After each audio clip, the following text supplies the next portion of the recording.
राजनीति में अनाड़ी व्यक्ति, अनाड़ी शब्द का यूज कर रहा हूं, अनाड़ी व्यक्ति आता है 2018 में और मंदिर को हरा देता, टाइट बोल रहा हूं। आंकड़ों में अब देखिए यहाँ आप कंफ्यूज कर रहे हैं। नहीं, कंफ्यूज नहीं कर रहा हूँ, आंकड़ा इसलिए बता, भाजपा के भी ब्राह्मण मानते हैं, हरिशंकर तिवारी के नाते इन लोग के पास कुछ नहीं है। हाँ। ये पंडित जी के पुत्र हैं लोग। हाँ। पंडित जी के पुत्र हैं लोग। हरिशंकर तिवारी को पंडित जी लोग कहते हैं। पंडित जी के पुत्र उनकी होने के छवि का नाते जो है छवि का लाभ मिल रहा है। मैं कुशल तिवारी को हो गए। और अगर ब्राह्मणों ने जो है वोट किया होगा कुशल तिवारी को, तो नो डाउट डुमरियागंज से कुशल तिवारी मजबूत स्थिति में फिलहाल नजर आ लेकिन रहे हैं। लेकिन जैसे ही माइक बंद होता है उनकी बातें तो हम लोग को जानकारी ज्यादा है ना, तो हम लोग को पता है ना चीज कैमरे वाली बात और ऑन कैमरे वाली बात और ऑफ कैमरे वाली बात, दोनों बात हमको पता है। एग्जिट पोल हम हैं, वो नहीं है। Exactly. दोस्तों आज हम चर्चा करने वाले हैं संत कबीर नगर और डुमरियागंज दोनों लोकसभा सीटों पर। फिलहाल शुरुआत संत कबीर नगर से करते हैं। संत कबीर नगर जहां के जाति समीकरण की अगर हम बात करें तो मुस्लिम, यादव, ब्राह्मण, निषाद, इन चारों का जो है वो आपको एक समावेश मिलेगा संत कबीर नगर में। और संत कबीर नगर से अगर हम प्रत्याशी के बारे में बताएं तो संत कबीर नगर से इंडिया गठबंधन से प्रत्याशी हैं पप्पू निषाद और भाजपा से प्रवीण निषाद, दोनों ही निषाद के बेटे हैं। और ये जो एक जुमला है संजय निषाद का कि जहां निषाद वहां संजय निषाद, तो इस जुमले पर जो है वो कितने खरे उतर पाएंगे संजय निषाद के पुत्र प्रवीण निषाद, इसी पर आज हम चर्चा करेंगे। और कितनी टक्कर दे पाएंगे, क्योंकि दोनों निषाद बेटों में जो है वो लड़ाई है। क्या कहेंगे आयुषी? आपने कहा कि संजय निषाद दावा करते हैं कि जहाँ निषाद वहाँ जाकर संजय। आज संजय निषाद ने एक बहुत बढ़िया पोस्ट किया है। अच्छा। कि यादव के बेटे जब मुलायम सिंह के साथ हो गए तो मुलायम का जलवा कायम हो गया। अच्छा। मुलायम कई बार मुख्यमंत्री हुए। यादव के बेटे अखिलेश के साथ हुए, अखिलेश मुख्यमंत्री हो गए। तो निषाद के बेटे संजयवादी हो जाए। तो उनके कहने का तात्पर्य है निषाद हमारे साथ हो जाएंगे तो हम भी मुख्यमंत्री हो जाएंगे। उनके कहने का तात्पर्य यही है निषाद समाज एकजुट हो जाए। सही बात है कि निषाद और यादव 12%, लेकिन आधिकारिक मैं नहीं बोल रहा हूँ, पता नहीं हाँ भाई, निषाद कहते हैं मैं 17% हूँ और जाति गिनाया जाए तो 100% से ऊपर हो जाएगा। ब्राह्मण भी कहते हैं मैं 12% हूँ, मुसलमान है, फिर दलित है, तो जाति गिनाएंगे तो 100 हो जाएगा। लेकिन निषाद है, पूरे प्रदेश में निषाद है। यादव के कंपेयर में बराबर हो सकता है, बराबर हो या अधिक या कम हो सकते हैं। जहां तक सीट की बात आएगी, प्रवीण निषाद भी है और पप्पू निषाद। पप्पू निषाद मेहदावल के विधायक रहे, मंत्री भी रहे। संजय निषाद के पुत्र हैं प्रवीण निषाद। प्रवीण निषाद बहुत भाग्यशाली हैं।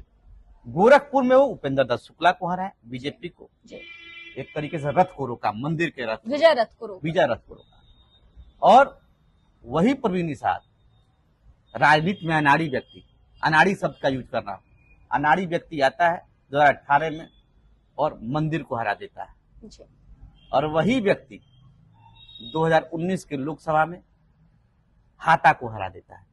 मंदिर और हाता ये दोनों एक दूसरे के विपरीत रहे हमेशा, और इन दोनों को हराए हैं कौन?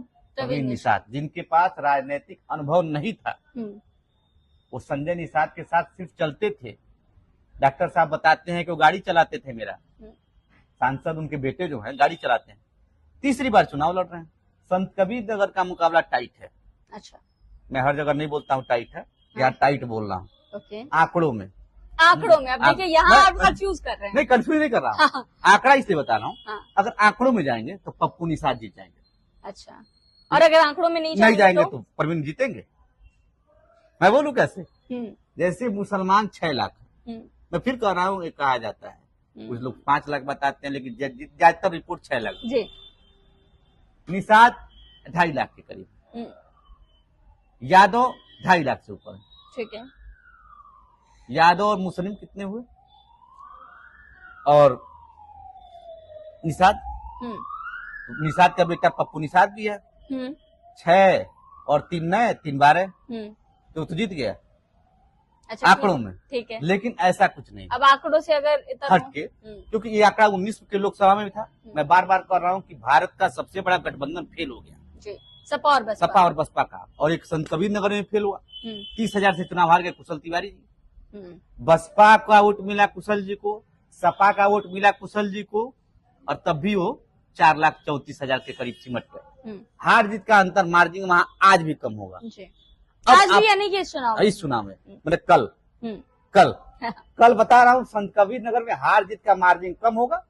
प्रवीण निषाद आगे चल रहा है, प्रवीण निषाद मजबूत दिख रहा है, मजबूत। उसका कारण है निषादों में जब आप जाएंगी तो वहां के जो निषाद है, निषाद भाजपाई होते हैं माना जाता है, लेकिन पप्पू निषाद भी मेहदावल के रहने वाले हैं।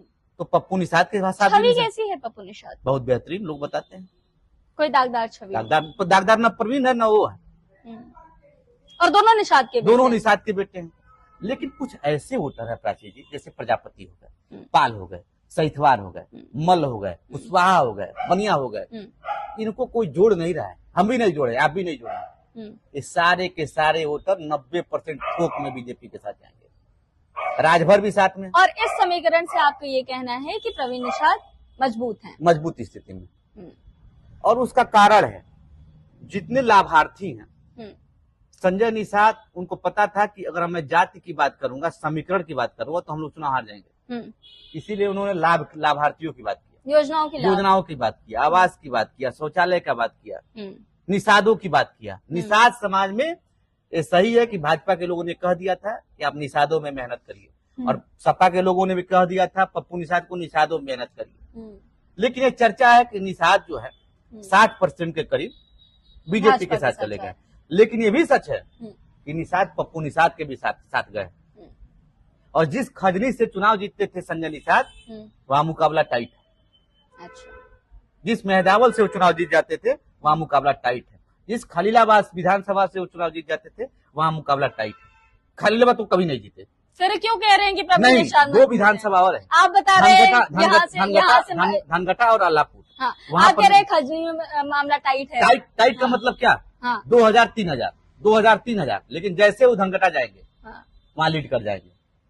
जैसे ही मेहदावल में टाइट लड़ाई बता रहा, अगर मेहदावल के निषाद, जो पप्पू निषाद दावा कर रहे हैं कि हम मेहदावल के बेटे हैं ना, पप्पू निषाद मेहदावल के बेटे हैं, पप्पू निषाद वो दावा कर रहे हैं निषाद हमारे साथ हैं। इसीलिए मैं कहा हूँ टाइट है, क्योंकि ब्राह्मण भाजपा को दे रहे हैं, वहाँ ब्राह्मणों की आबादी भी ठीक ठाक है। निषाद और ब्राह्मण जो है सेम है, तो ब्राह्मण तो दे ही रहे हैं। लेकिन अगर पप्पू निषाद को निषाद वहां वोट नहीं करेंगे तो संजय निषाद वहां लीड कर जाएंगे, मेहदावल में ही लीड कर जाएंगे। मैं पप्पू निषाद की बात पर बात किया हूँ कि निषाद अगर पप्पू को दिए होंगे मेहदावल में तो वहां मुकाबला टाइट हो जाएगा। ब्राह्मण भाजपा को दिए, तो इस अनुसार, इसके आधार पर आप ये कह रहे हैं कि प्रवीण निषाद का पलटा ज्यादा भारी है पप्पू निषाद की अपेक्षा। लेकिन आंकड़ों में अब ये कंफ्यूजन वाली बात है, ये आप कंफ्यूज कर रहे हैं। खैर, ये बात हो गई हमारी जो है वो संत कबीर नगर की।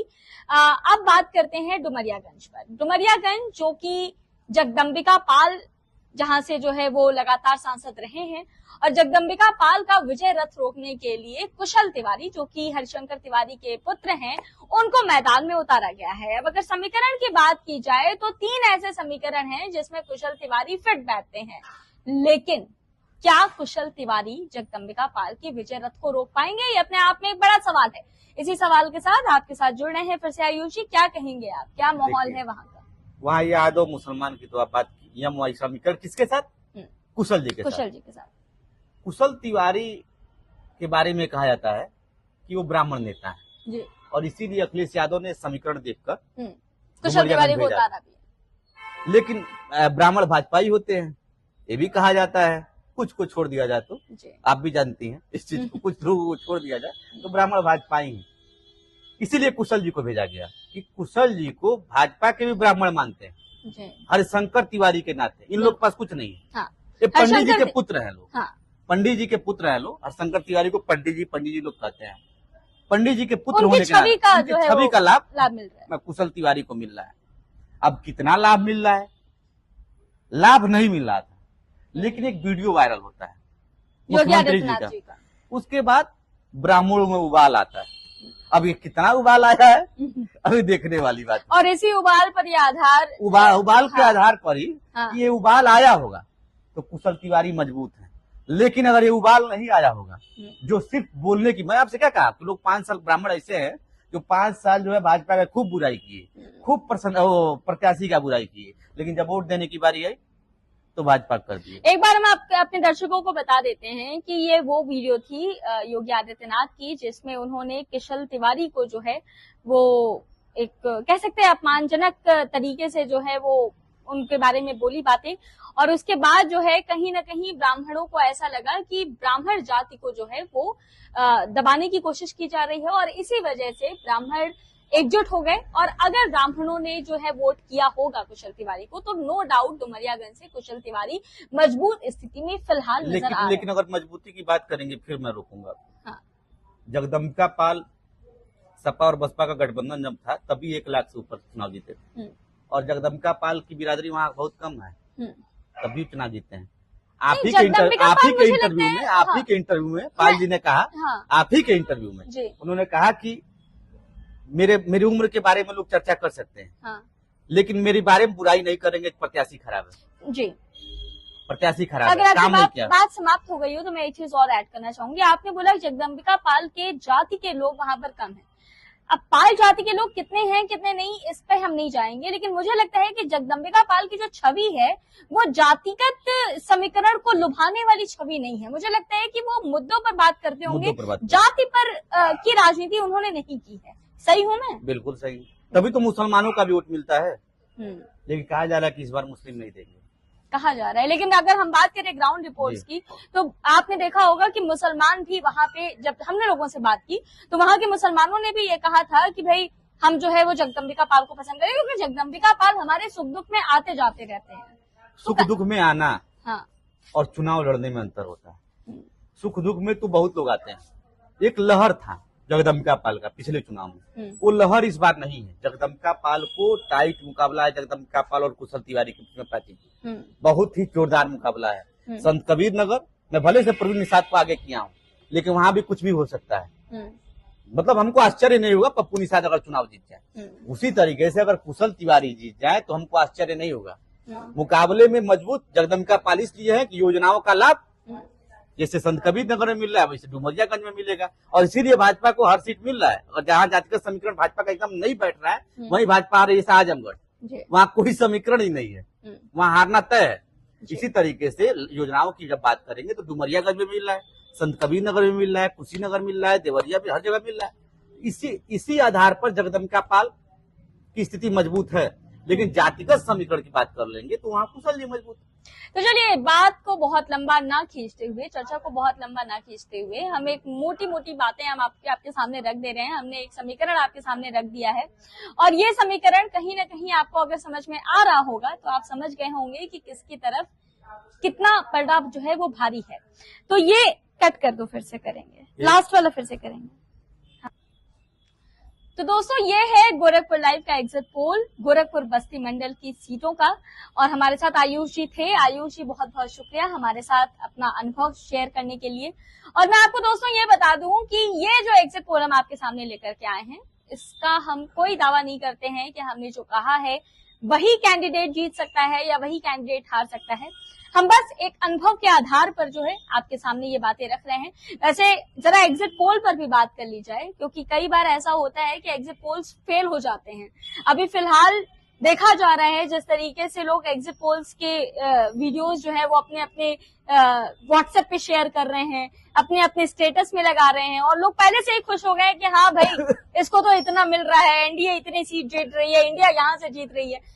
क्या है ये एग्जिट पोल? क्या हर बार सही होते हैं? हर बार सही नहीं होते, हर बार नहीं होते हैं। मध्य तो क्यों विश्वास करते हैं लोग इतना? ज्यादातर सही होते हैं ना, ज्यादातर सही। अच्छा कैसे, मतलब एग्जिट पोल्स का प्रोसेस क्या है आयुष? देखिए जैसे हम लोग करते हैं ना, तो हम लोग माइक लगा के करते हैं और वो लोग फोन करके करते हैं। अगर मान लीजिए एग्जिट पोल में हमारे पास फोन आता है कि क्या समीकरण है, तो हम बता देंगे। तो आप अगर हम कहेंगे राष्ट्रवाद पर हम वोट कर रहे हैं, तो अच्छा तो मोदी जी को कर रहे हैं, उनका तपाक से जवाब यही रहेगा। अगर मैं झूठ बोल दिया तो एग्जिट पोल फेल हो गया। और बस यही होता है ग्राउंड रिपोर्ट्स में। देखिए मैं आपको इसके पहले भी मैं आपको बता दूं कि हमने ग्राउंड रिपोर्टिंग की है, और उसमें हमने जब लोगों के सामने माइक लगाया है तो वो कुछ और बोल रहे थे, लेकिन जैसे ही माइक बंद होता है उनकी बातें तो हम लोग को जानकारी ज्यादा है ना, तो हम लोग को पता है ना। कैमरे वाली बात और ऑन कैमरे वाली बात और ऑफ कैमरे वाली बात दोनों बात हमको पता है। एग्जिट पोल हम हैं, वो नहीं है। एग्जैक्टली। खैर, ये हमने जो है आपके सामने एक चर्चा, सिर्फ एक चर्चा की है। अब क्या होता है ये आने वाला समय बताएगा। ज्यादा इंतजार भी नहीं करना है आपको, बस कुछ घंटों का इंतजार और है और इसके बाद हम आपके साथ जुड़ेंगे, लाइव जुड़ेंगे और आपको बताएंगे कि कहां से किसने कितनी सीटें जीती हैं। तो आप यूं ही हमारे साथ बने रहिएगा, देखते रहिए गोरखपुर।